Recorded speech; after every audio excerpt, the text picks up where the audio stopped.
અંબાજી ભાદરવી પૂનમના મહામેળાના લાખો માઈ ભક્તો પદયાત્રા કરીને મા અંબાના ધામ અંબાજી પહોંચી રહ્યા છે।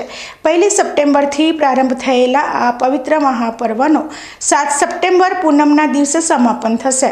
ઉલ્લેખનીય છે કે માત્ર ગુજરાતમાં જ નહીં પરંતુ સમગ્ર પશ્ચિમ ભારતમાં ભરાતા મોટા મેળાઓમાં સ્થાન ધરાવતા આ ભાદરવી પૂનમના મહામેળામાં લાખો માઈ ભક્તો દૂર દૂરથી ચાલતા આવે છે। આ વર્ષે પણ લાખો શ્રદ્ધાળુઓ દૂર દૂરથી અંબાજી આવી રહ્યા છે।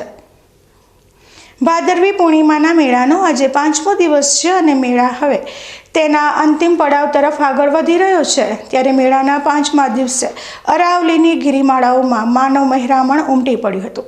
આજે મેળાના 5મા દિવસે વહેલી સવારના સમયે જ પદયાત્રીઓ એક અલગ જ ઉત્સાહ સાથે ત્રિશુળિયા ઘાટની અઘરી ચડાઈ પદયાત્રા કરીને સર કરી રહ્યા છે। દૂર દૂરથી આવેલા માઈ ભક્તો અહીં પહોંચ્યા બાદ ઉર્જાવાન બની જાય છે। અંબાજી તરફ જતા માર્ગો પર પદયાત્રા કરીને યુવાનોથી માંડી મહિલાઓ, વૃદ્ધો અને બાળકો પણ જોડાઈ રહ્યા છે।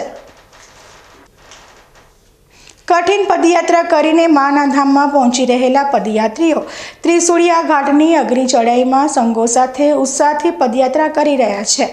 ચોમાસા બાદ લીલી હરિયાળીથી ખીલી ઉઠેલી અરાવલીની ગિરિમાળાઓમાં પદયાત્રીઓને દુર્લભ નજારો પણ જોવા મળી રહ્યો છે।